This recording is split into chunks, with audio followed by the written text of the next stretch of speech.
cat in the wall, eh? Okay, now you're talking my language. All right, Buckeye fans. I feel like we've been doing this too often in these past month, but welcome into a view from C-Deck that's a little more somber than it normally would be.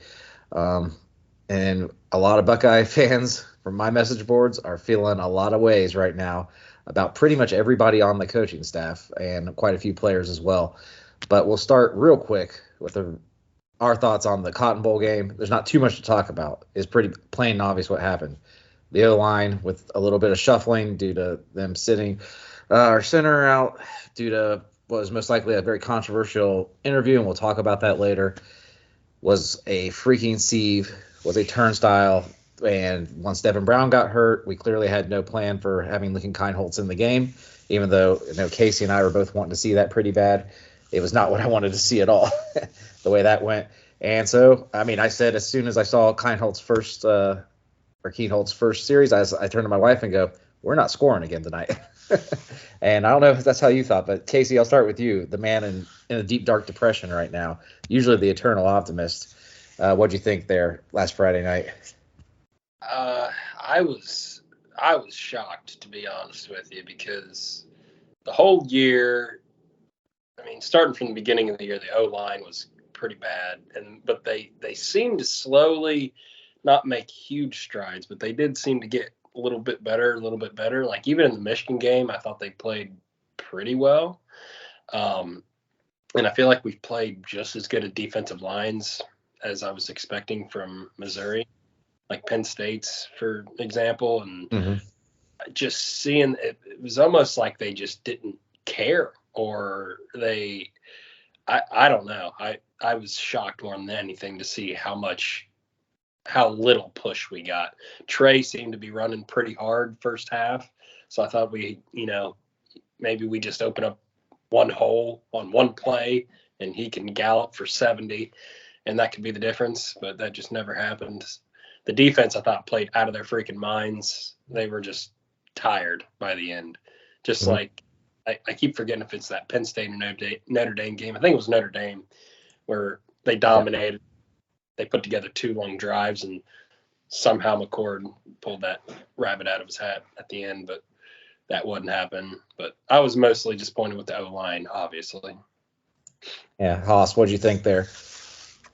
I was so excited to see this next wave of wide receivers and how they were going to gel with this offense, and that's the one thing that we didn't get to see. We got to see the offensive line be bad, quarterbacks didn't have a chance, and defense looked great. The wide receivers was the thing we didn't really get to see anything on. So that was where I was disappointed in, because I wanted to see Carnell Titan Innes and, see Ibuka and see, how we were going to look next year in that regard. With regards to the offensive line, I'm baffled, but I'm also not. We kind of probably saw this coming a while back for the last couple of years. This was like the culmination, I guess, of everything that we finally kind of caught up with us. And, I left that game thinking, how the heck did Kyle McCord put up his stats this year with that offensive line? And Henderson, how did he even make anything with that? I'm just kind of dumbfounded with that. And, the grass isn't always greener now. We're going to maybe find out with the quarterback. And so, yeah, we'll see now. Yeah, the O-line, it wasn't exactly the same O-line. Not like switching Matt Jones away from guard and putting in Viamati, who was horrible. His PFF grade was by far the lowest. He was a turnstile. I said to you earlier today, here was his block. Woo! Like, that's how he blocked people, was just like watching them run by him multiple times. What I don't understand is if it was from the get-go, they were pretty bad. There was no adjustments on the offense. We've seen the defense make adjustments, and we've seen adjustments, but there was no, like, hey, let's go back to how it was, or, hey, we're going to switch in a guy here or there. It just seemed like they were just letting them die. Yeah. Oh, and I guess that's a good transition, because now we're going to talk about Ryan Day a bit. Because, there isn't much to say. That was pretty much it. Offense stunk once Brown got hurt, and with the offensive line being in tatters the way it was, we basically abandoned our game plan, and nothing worked. And then defensively, we were awesome until we got tired. And then special teams was, of course, special in the only ways that only Parker Fleming can coach them, missing the same exact field goal kicks we've missed the entire season. Literally the only kicks he misses are from the left hash over 40 yards. He's missed them all. And then we get a delay of game penalty, our first punt. That's pretty awesome. Good job, guys. We fair catch the ball twice at the 5-yard line. Oh man, who taught you to do that one? And it's a veteran in Jaden Ballard. Like, it's just retarded. I mean, sorry, shouldn't say it that way. It's stupid. But guess we'll go into Ryan Day, because you're right there, Jason. No adjustments. And I think we need to do a little bit of analysis of him as a coach first before we say on what his to-do list is, because his strengths and weaknesses are what he needs to adjust to. And one weakness is definitely his in-game adjustments are almost non-existent, I think, for the most part on offense. Like, they don't exist.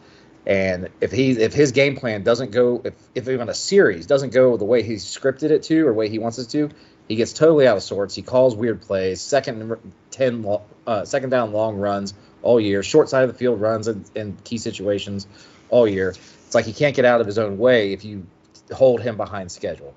And another one is a lack of rotation, and we saw that come to fruition in this game. I mean, again, the defense getting tired, but like I've read, Buckeye fans are coming at literally everybody, and that somehow includes Brian Hartline because of the 2 wide receiver transfers we had, and they're saying that, well, what's he doing all this? Why are we recruiting all these good guys? Why don't we just only recruit 2 a year, and we need to rotate them more? Yeah.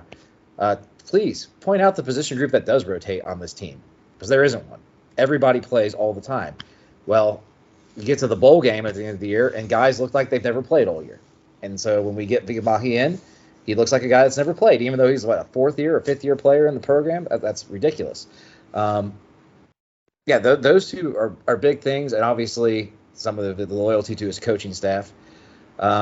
Casey, have you read or heard about this Cotton Bowl country music show that some of the coaches went to? What are your thoughts on that? I read a little bit about it. I guess I don't know much about it to be able to comment on it, but I guess if we're talking about what are we transitioning to that, what Day needs to do? Oh, let's talk about what you think Day needs to work on for himself first. For himself, I mean, one big thing I think that has to happen, and even the Missouri coach in the pre-Cotton Bowl where they were both on stage.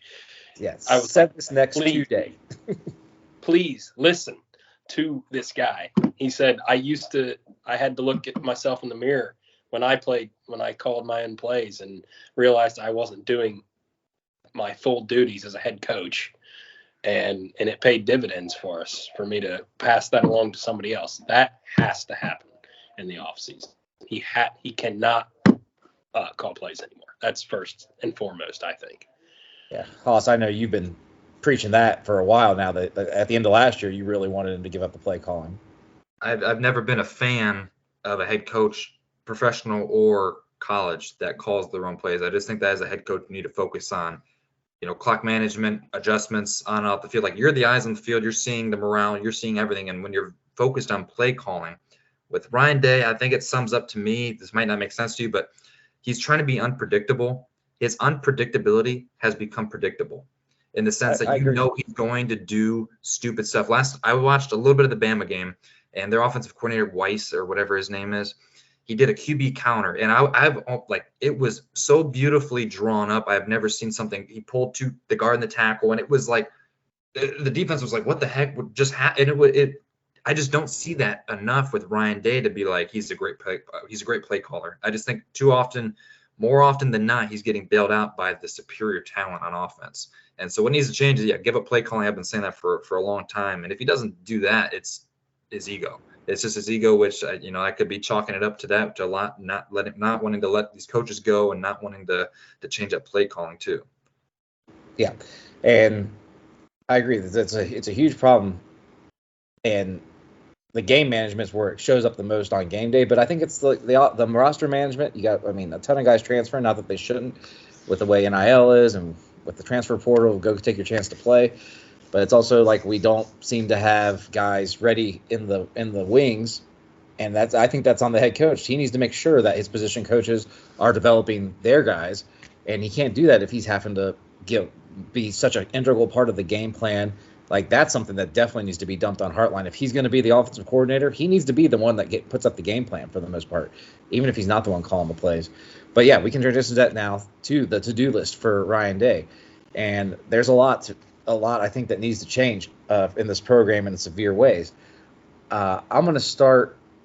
Well, there's the obvious one. I'll get it out of the way for all three of us. Fire Parker Fleming yesterday. See you later. Get the fuck out. We don't need you. You do nothing. There's literally, I can't tell you what you do here that helps make this program better, because the answer is nothing. Mirko is going to transfer out, a punter. How often does a 3-year starter transfer out of a program? And I know from our Owen, who we had on the podcast before, he doesn't like the way Parker Fleming coaches him. He does not like that he coaches the rollout punts. He wants to be able there and do it like a traditional NFL punter because he wants to make it to the NFL. And he kind of did that in this game, and to great success. And I just think it's time. It's well past time to get that's $500,000 and a coaching spot free it up. My next one I'll start with, and it's a big one, and not one that a lot. I mean, there's some people that talk about it. I think this program has gotten soft or stale or something is wrong in there. Besides changing the head coach, the number one thing you can change is what changes things in the offseason, and that's the strength coach. I think it's time to move on from Mickey Marotti. I know he's Urban's guy, but I also know that he doesn't quite seem to have the same crack the whip mentality. Yeah, he doesn't have the juice. The juice, you're right. Doesn't have the juice anymore. We're having so many long-term injuries that guys can't seem to come back from. We have, the Bosas both called him out before that he doesn't go with the new flexibility with strength type techniques. It's all strength. It's all like trying to be a hard ass type stuff. And it doesn't resonate as much with players anymore. But moreover, everything gets stale after a while. You have the same voice yelling at the same players for all these off seasons. Sometimes you just need a change. I think a change there is one that could really help this program just from resetting all the standards in the off season set point. Casey, do you have anything you want to add for a to-do list? I like your list for sure. I'd even add Justin Fry in there. He needs to, I was letting you say it. I don't see any reason why he should still be on. If we didn't land Houston, I'd be saying, see you, Larry. But I don't know. I think he kept his leash a little bit longer. But I wouldn't be completely pissed off if they got rid of him too. But I don't see that happening. But Justin Fry, I want him to be gone. I'm with you for everything else you said, though. Yeah, Jason, you're wanting new play calling. I assume you want a new play caller. How do we get that on staff? Is it just fire Parker Fleming and put that on the offensive side of the ball and then have somebody else coach special teams? I mean, it's been a while since we've had an Ohio State coordinator, I think, go on to be a head coach somewhere. I mean, Urban had guys, but I don't think Ryan Day has had a guy under him go on to be somewhere. I mean, two? Yeah, this last year. Kevin Wilson and Hafley the first year. Kevin Wilson no, I'm not counting Kevin Wilson. Kevin Wilson was always going to move on. It'd be like anyways, I just think we need youth in the coaching circle, that be it at the Woody Hayes. We're offensively, we're very young in the skill position, in the skill rooms. And that would lead me into making Brian Hartline, see what he has, and make him the play caller. Give that over to Brian Hartline. I mean, in my opinion, can't be any worse. And if he is, then Ryan Day just takes it back over. It's not like you're firing the play caller. You're just going to hand it off to a guy that's already on staff and see what he can do. On the defensive side of the ball, I definitely think you can get younger there. I mean, I've looked at the recruiting going back a couple years, and it's actually gotten better, in my opinion, on the defensive side of the ball. I think cornerbacks and safeties have they've come back up a little bit in those numbers, 5 stars and 4 stars, and we're seeing that come back onto the field in the play. Tim Walton has definitely earned his paycheck in recruiting. Exactly. But the one that isn't is the offensive line. And, I mean, we've seen that. We never get those 5-star guys, never have really, but we aren't developing them. And, yes, it would be Josh Fry not being really a developer of talent. Yeah, I mean, I was very hopeful when he came in, and I didn't really have that even on my radar because I thought it was just a recruiting issue, that we have not recruited well enough there in the past, and that's not all on him, that's on Stud from the past. But that was an inexcusable performance in that bowl game. Totally inexcusable. You cannot look like that ever at Ohio State. That looked like a JV O-line in high school with somebody running free every goddamn play. Like they're just running on basic blitzes, and we can't block it at all. And besides the being whipped up front turnstile, and that's with 4th and 5th year players, unacceptable. Just it's unacceptable. And if that's what you can put out in a top 10 matchup, then we don't need you. And like you said, there's no recruiting going on. Like he's not reeling in the 5 stars now. That could be that we aren't.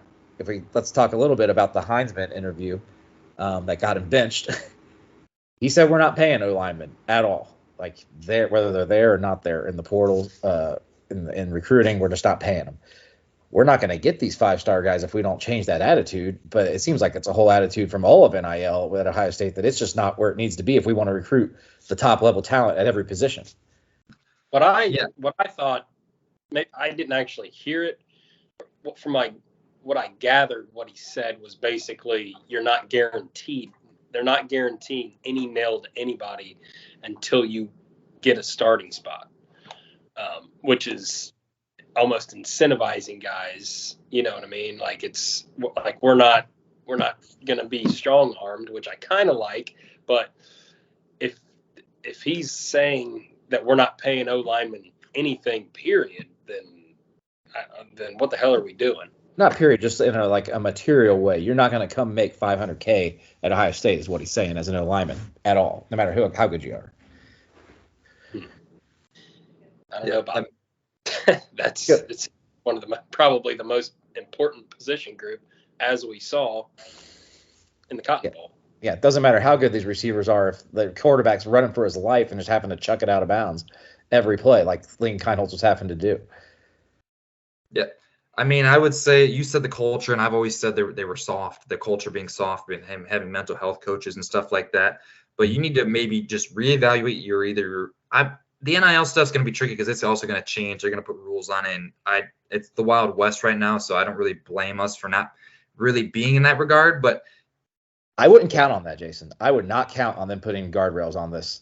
The stuff the Supreme Court said pretty much says you can't. I'm just saying either put them as employees of the school. I just think it's going to change. I think it's going to eventually get to a point of not being how it is right now. It's going to get better, I think. That's 10 years from now, though. I mean, if it's 10 years from now, then we have to reevaluate our recruiting and how our mentality with in all of that regards, and not even worry about the money. And Well, speaking of NIL stuff a little bit, transfer portal, quarterback position, obviously the most important with this team. When we talk about people coming back here on the to-do list, I think is to get one, and there's only really one out there. Although Liberty's quarterback also just went into the portal, and he's another athletic guy whose stats look good, although he did not look good against Oregon. But do we get the kid from Kansas State? I hope so. I want somebody else in there because I've seen enough of we saw 89 snaps of Devin Brown this season. I think there's one snap, and that's that touchdown pass to Carnell Tate against freaking Youngstown State, but it was a good throw. That's the only time I've even seen him flash anything. All this athleticism I hear about, I don't see it. I expected him to look like Missouri's quarterback looked against us, somebody who could run and sling it a little bit, but maybe more consistent slinging it like he was, but he could run when he needed to and just get enough. Those are two different athletes, totally different athletes that we saw on Friday. Yeah, I kept talking about how he looks like he's running stuck in mud, and then he actually gets stuck in the freaking field. Part of me just hopes Aaron Noland is him, and he's like a Trevor Lawrence or something, and starts halfway through the season. He's not coming in early though, from what I've read now. So that I don't see any way he can grasp the playbook and do the reads that he has to make in this offense. There's a lot of option routes, which means you have to be able to read the defense so that you know which route your receiver is going to run. You know what I mean? So I just don't see a freshman that doesn't come in the spring being able to do that. The glass half full on it, though, I guess, if there is one, is there's some more room for error next year with 12 teams and divisionless conference play. So, I mean, I think, they could struggle early. Is Oregon's probably week 4, 5? It's in October, so it's like October 5 or 6. Yeah. Okay. So, I mean, it always as it has been in the history of our team, it's going to come down to that last week every year anyway. But I think we could lose 2 games theoretically and make the playoff next year. So I like the idea of potentially. I'm with you though. Brown is not it. I don't know. I'm just hopeful Aaron Noland is the shit by the end of the year. I still have hope for Lincoln. Jason, do you think we need the transfer in, or are we set at quarterback? I mean, I definitely think from the very first few times I saw Devin Brown throw the ball into the ground, other than the one pass against Youngstown, I said, no, this guy's not an Ohio State quarterback, and he never will be. He wasn't athletic. Like, people were saying that he was athletic or was a mobile quarterback. There ain't nothing there. And I don't care if his ankle was bad, he should have been playing. But I had a thought to myself, and we are knocking Dabo for having Deshaun Watson and Trevor Lawrence and seeing him regress as a coach without these Hall of Fame tier quarterbacks. And now with Ryan Day not having CJ Stroud and Justin Fields, are we seeing him maybe not actually be a good quarterback coach like in the NFL and not really having a good record there with Chip Kelly and all that? Are we seeing that maybe catch up and not being able to develop Devin Brown and seeing Heinholz, who you say, yeah, he was the backup for most of the year, and he comes into the offense and behind the offensive line. I just think there might be something building here with him not really being a developer. We're going to have to see how Aaron Noland transitions. And another side note, Quentin Ewers transferring did put his whole QB cycle out of the loop. So I can't blame us for not having a guy here, but it was supposed to be Quentin Ewers, so it's kind of yeah. Oh, it's pretty much none of it's gone to plan for him, even in terms of recruiting quarterbacks since Ewers did that. And it's kind of thrown him off, I guess a little bit. And he was just kind of wrong about Kyle McCord, but I mean, he was a 5-star recruit, so it's not like he's the only one that was wrong about Kyle McCord. I will say he was spectacular for 5 years as a quarterback coach. And you're right. Is it because all the quarterbacks were great or because he was a great developer? We don't really know, but I don't think you can jump to that conclusion after one bad. No. I'm with you, Casey. I'm more so this is where I was going to go a little bit. I forgot to earlier with the play calling. If we're going to put in a play caller, I don't think it's Hartline. I really don't. I just don't see why we would think he'd be a good play caller. He's never done it at all anywhere. But he's just somebody gonna has walk to. in. Well, here's my point. I'm with you that the QB development hasn't been great, but Day is not the actual QB coach, not by name anyway. We have a QB coach, and that's Corey Dennis. And so far as I don't know what the fuck he does here either. So if you want to get a play caller in here, you get rid of Corey Dennis. You bring in an actual passing game coordinator / QB coach, somebody like Joe Brady was at LSU, and then you hand the play calling over to him. That's where you get the play caller. I don't see it being Brian Hartline, but Corey Dennis. I mean, if that's what your backup quarterbacks look like, and there's no way Day's doing all this stuff and coaching all the quarterbacks at the same time. Like he's maybe running some drills and stuff, but he's not like giving them individual instruction like he most certainly is with the starter. I think this is on Corey Dennis with how bad the backups have developed. My argument with, I'll go into firing Ryan Day, but everybody's a nobody until they're a somebody. You don't know what Brian Hartline's going to be until you give him a shot. Nobody, somebody has to start somewhere. And you're going to say you don't want him to start at Ohio State. You don't want him to start at Ohio State. You still have Ryan Day. If you make Brian Hartline the play caller and after 4 or 5 games it doesn't work out, you just go back to Ryan Day and you make that move behind the scenes, and nobody ever knows for the whole season because nothing ever leaks apparently in the Ohio State camp. You can tell who calls plays. You can see it on the sideline. You know who's calling them. Yeah, but all it takes is you still holding the sheet up, and you can mask that pretty well. You're gonna know who's calling plays. Everybody, he's not signaling in. You've got the four rainbow guys on the sideline doing the signals. You just have one guy holding the sheets, whispering into the mic, and then having them signaling the play calls. Maybe they could dress up like each other one day and on the sideline, and he could dress up like Brian Hartline. Aren't they doing the headset next year? They were doing that in some bowl games. Were they? I don't know. I haven't seen that be an official rule yet, but hopefully they do. I hope they do the headset. Well, but either way. It was an option in our game, and Day and whatever his name is agreed that they weren't going to do it because they've never practiced it before. Yeah. Yeah, it would be interesting to see. But I think he does. I mean, he talked about it last year, but I think he saw that Hartline wasn't ready. I just don't know. It's like a lot of our fan base wants James Laurinaitis to basically get Parker Fleming's job, his slot, not necessarily his job, but his slot. and they want him to do it for recruiting purposes. I'm like, what? And linebacker, I'm like our linebackers. This is his first year here. They took a step back this year, and I don't know why you would think he's a good recruiter, because I have no idea that he does. From what we've talked about before with at least Jason. From what I know, his teammates didn't like him in the NFL because he's not somebody they could connect with, because he's a goody-goody and was a tattletale, like in the locker room. Is he going to connect with the modern kid athlete, who's especially these NIL kids? I don't know that he will. Maybe he does. Like Jason said, you're nobody until you're somebody. But I don't know that for sure. I don't know why we're just wanting to be, just because he's a former Ohio State player, why we just automatically assume he's going to be a good coach. I mean, I think it's a little different with James Laurinaitis for him, this being his second year being a coach, really, because I think he was at Notre Dame for a year, then here for a year. Yeah. I think you gotta let him break off the rust a little bit and try to see if he even wants to be a head coach. Maybe he's just doing this to get out of the house, get off the radio shows. Yeah. I don't. I need to see more Laurinaitis first. Yeah. All right. So let's a very quick look at next year. Easy ass schedule. Jason and I were going over the home slate today. Man, it sucks if you're a season ticket holder next year, because you got a bunch of crap except for maybe Iowa. Ooh, man, that's exciting to go watch a punt fest with Iowa. And then you got scum at the end of the year. But that's your home slate. 8 games too, and they're all crap. 2 Oregon, that's tough, and 2 Happy Valley. And in November, I believe, is Happy Valley too. So that's going to be tough. But we could bring back almost everyone. We had Mike Hall declared already. Obviously, Marv's going to declare. The rumor is everybody else is back. That could Steel be Chambers is leaving. He was a senior. Okay. He can come back. He had one more year.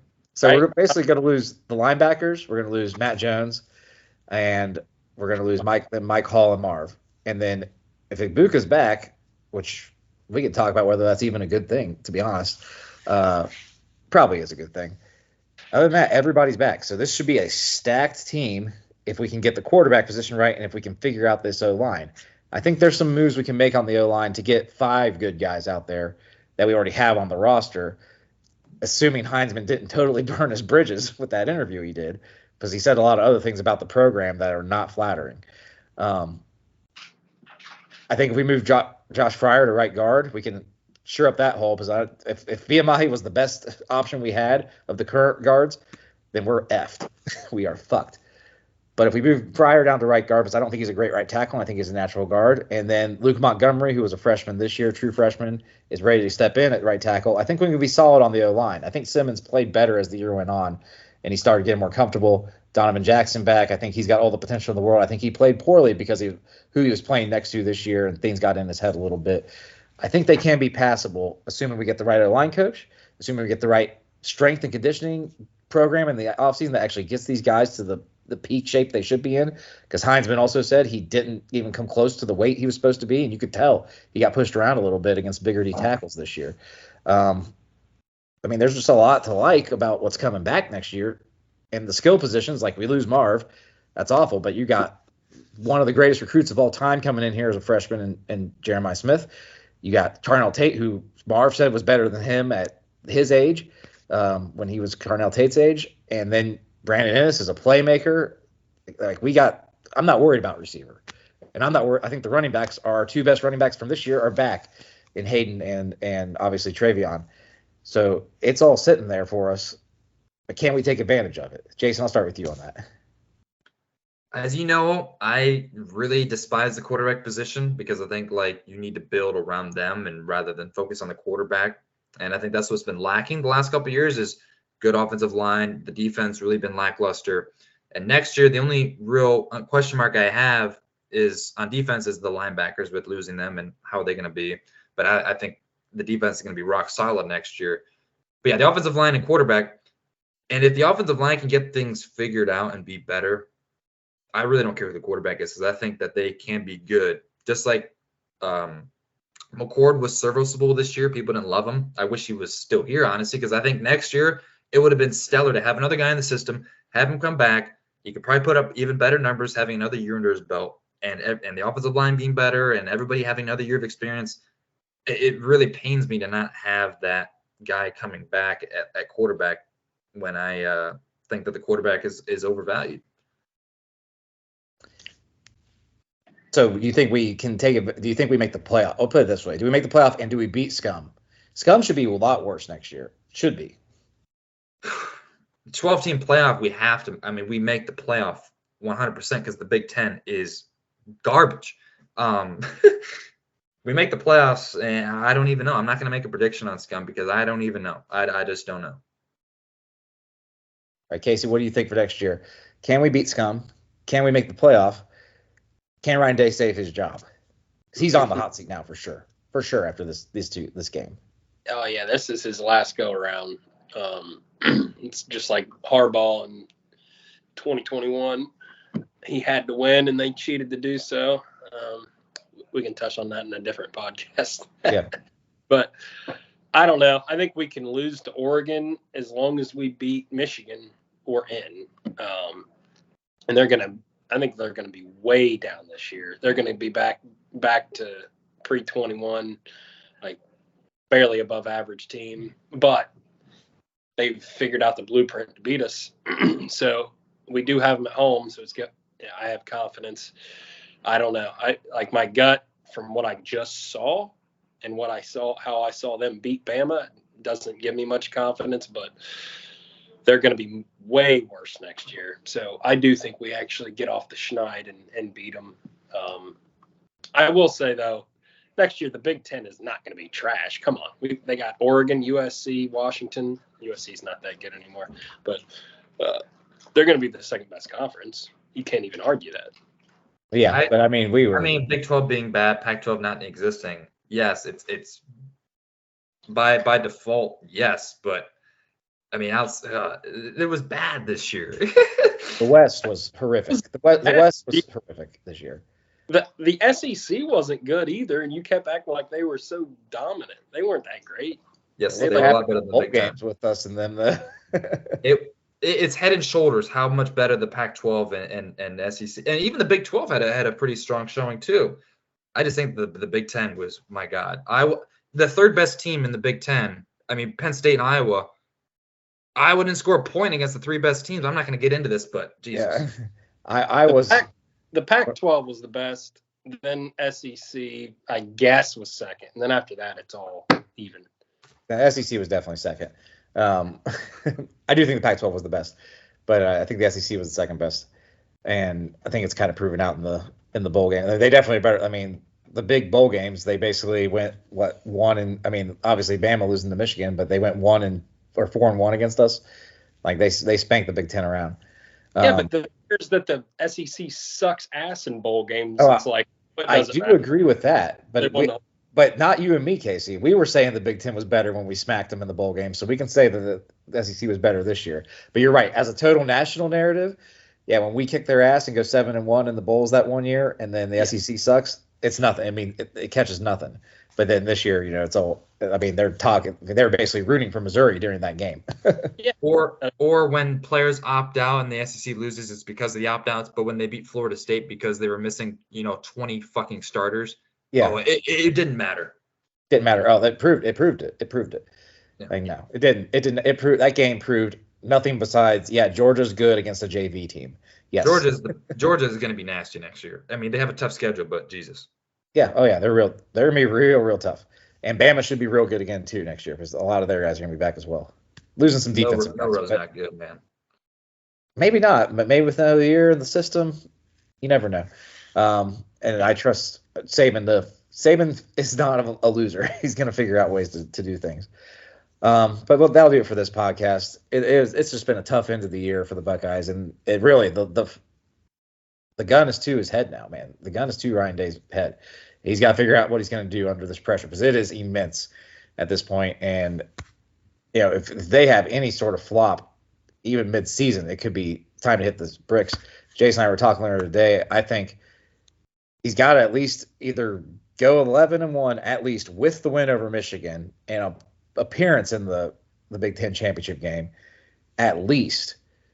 If he goes worse, especially if he loses to Michigan, he's gone. Like if it's 10-2 and doesn't make it and loses to Michigan, he's gone. Like for sure. I don't even care what he does in the playoff unless he makes it to the national championship game. If he loses to Michigan, period, he's gone. I think he could go 10-2 and beat Michigan and and hang on to his job, because I think that would get him in the playoff. Yeah, what if he loses in the first round of the playoff then, though? I think he's gone. I think he's gone even then. There's a very realistic scenario, like kind of like last year. We lose to Michigan, we still get in, and if we lose to Michigan, still get in and win a game, I think that's fine, and I give him another year, honestly.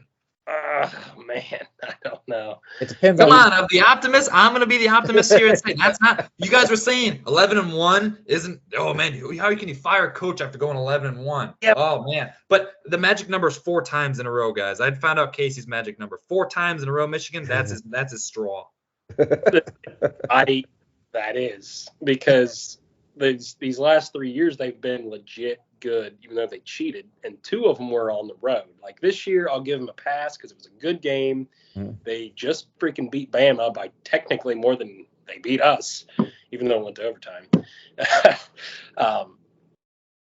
But if they come to our house on this down year and we have all these guys coming back, I cannot give that a pass. And what that reeks of a little bit, Casey, is the 06-07, the 07 Michigan team, when we lost all those guys off the 06 number one, national championship contender team, and they brought back everybody came back for them, Henne, Hart, Long, and then they go freaking 8-4, and we're like, oh yeah, Lloyd is toast.